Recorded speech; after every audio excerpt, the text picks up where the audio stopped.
लावणार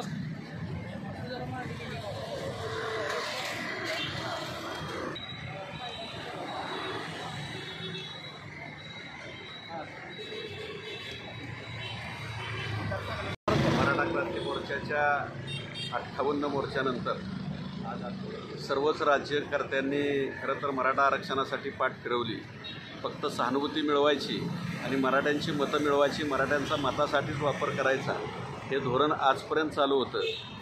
यानंतर मनोज जरांगे पाटलांनी जे आमरण उपोषण केलं, या आमरण उपोषणाच्या नंतर जे 24 तारखेची आम्ही डेडलाईन दिली होती ती आता संपत आलेलं आहे. तिचा वेळ आता अधिवेशनात काहीतरी ठोस निर्णय होतील अशा पद्धतीची एक मराठा समाजाला फार मोठी अपेक्षा होती, ती देखील फोल ठरलेली आहे. 24 तारखेला मराठ्यांचा मुंबईत एल्गार होईल आणि मराठा समाज मोठ्या प्रमाणावर मुंबईत उपस्थित राहील, ही भीती आता शासनापुढं आहे. आणि हे धोरण आणि मराठ्यांचा हा गनिमिकावा लक्षात घेऊन आता नांदेडसारख्या जिल्ह्यात खरं तर ट्रॅक्टर चालकांना आता नोटिसा दिल्या जात आहेत. मराठा समाजातील जे मराठा समन्वयक असतील त्यांना देखील नोटिसा देण्याचं काम चालू आहे. हे खरं तर शासनाची दडपशाही आहे असं म्हणायला काय हरकत नाही. हा मराठ्यांचा एल्गार आहे. मराठा वाकणार नाही आणि झुकणारही नाही, हे तेवढंच सत्य आहे. ज्या पद्धतीनं तुम्ही शब्द दिला होता की आम्ही मराठ्यांना आरक्षण देऊ आणि छत्रपती शिवरायांच्या पुढं नतमस्तक होऊन तुम्ही शपथ घेतली होती, आता वेळ काढूपणाचं जे धोरण चाललेलं आहे ते निश्चितपणानं हे क्लेशदायक आणि चिंताजनक आहे. मराठ्यांचा जो एल्गार आहे तो थांबेल असं वाटत नाही.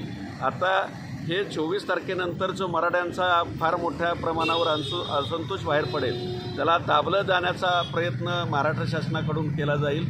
आता 149च्या नोटिसा सर्व मराठा समन्वयक असतील किंवा कार्यकर्ते असतील यांना दिलं जाईल. वेळ पडली तर जमावबंदीचा आदेश काढला जाईल. अशा पद्धतीचं धोरण राज्य शासनाचं सुरू आहे. हे वेळीच थांबवलं पाहिजे. मराठा समाजाला आजपर्यंत ज्या पद्धतीनं तुम्ही खेळवलं, ते खेळवण्याची वेळ आता संपलेली आहे. तुम्ही जर तुम्ही आम्हाला आरक्षणाची आम्हाला जे आश्वासन दिलं होतं ते जर पाळलं गेलं नाही तर निश्चितपणानं सांगतो त्याची फार मोठी किंमत तुम्हाला 2024च्या निवडणुकीत मोजावी लागेल. तुम्ही आज 40-45चे जे तुमचे आकडे खासदाराचे आज दिसत आहेत, ते वरचे 5 जरी निवडून आले तरी आम्ही मराठा समाज म्हणून आम्ही आमची ताकद दाखवून देऊ.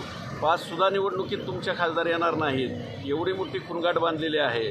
तळागाळातून मराठा समाज या आंदोलनाला खरं तर जोडला गेलेला आहे. हे आंदोलन समन्वयकाचं राहिलेलं नाही. हे आंदोलन आता पूर्णपणे जनतेनं हातात घेतलेलं आहे. त्यामुळं तुम्हाला जो शब्द दिला आहे तो पाळलाच पाहिजे आणि जर पाळला नाही तर त्याची किंमत तुम्हाला मोजावी लागेल.